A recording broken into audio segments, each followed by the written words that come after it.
Hey guys, Joel Frank here, market analyst for YouTrading, and in today's video, where we talk about fundamentals, I want to focus specifically on cable or the British pound to US dollar exchange rate. The reason is, it's been a big mover in the last couple of weeks, and we have been monitoring it.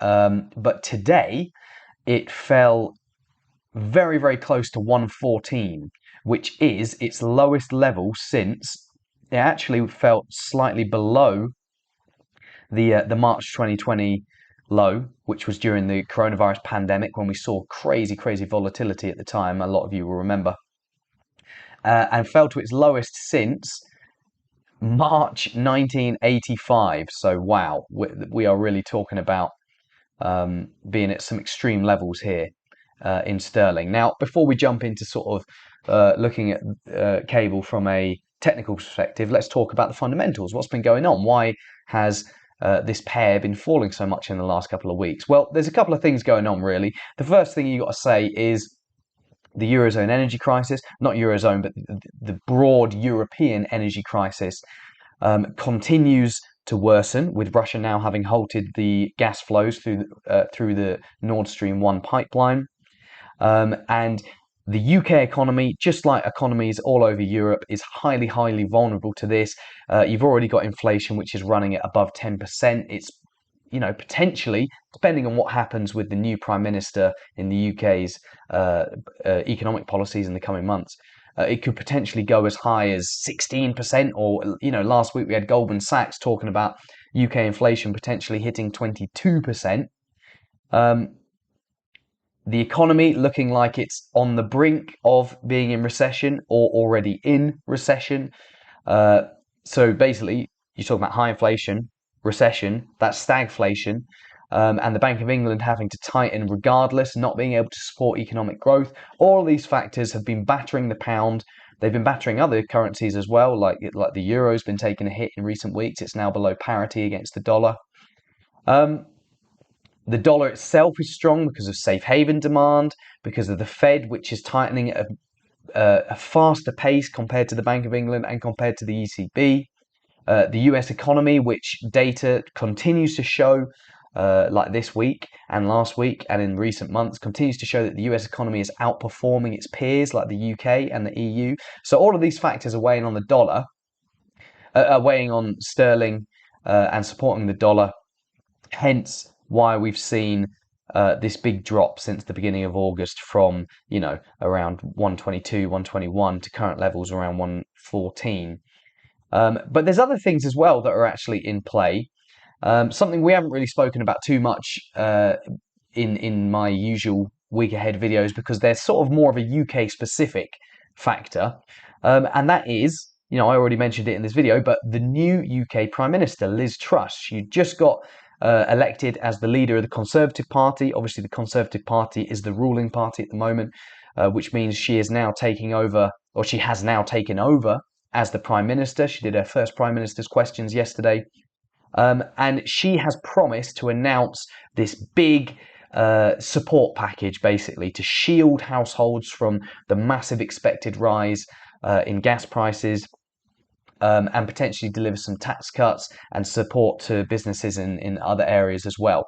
Now, people aren't really sure what to make of this, because this has certainly been weighing on sentiment in the UK bond market recently, because it means there's going to be a lot more borrowing. Potentially, we're hearing figures of potentially 130 billion in additional borrowing, just to get us through this current energy crisis. That is significantly more than the borrowing that the UK government did to provide pandemic support. So, yeah, in terms of the fiscal implications of the current energy crisis, it's actually bigger than the pandemic. And this has been weighing on sentiment in the UK bond market, which is why we've seen UK yields surging. And it's also been contributing to some of the underperformance we've been seeing in the pound. So in terms of the underperformance, I can just show you that. Look at this. This is euro sterling, the exchange rate. And you can see it's been moving sharply higher. That's even despite the fact that the euro's been continuing to weaken against the dollar and other currencies because of the energy crisis. But it just sort of goes to show the vulnerabilities that the pound is facing at the moment because of this fiscal uncertainty. It remains to be seen if we're going to break below this key support in the 14 or just above the 14 level in sterling. I think, the trend is pretty clear. We probably are going to break below this 114 level in the coming weeks. Sterling's looking, or cable is looking quite oversold at the moment. So it actually wouldn't surprise me if we saw some consolidation now, between 114 and 116 perhaps, as investors sort of mull the implications of all the things that are going on.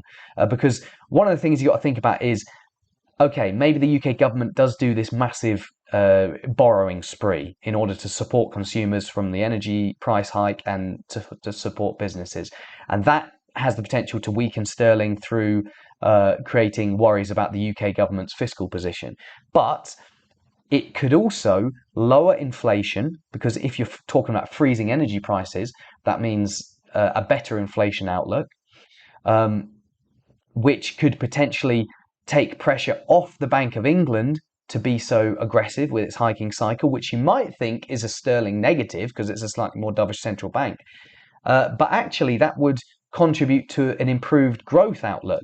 And obviously, all that government spending that we're potentially talking about could also potentially contribute to an improved economic outlook for the UK.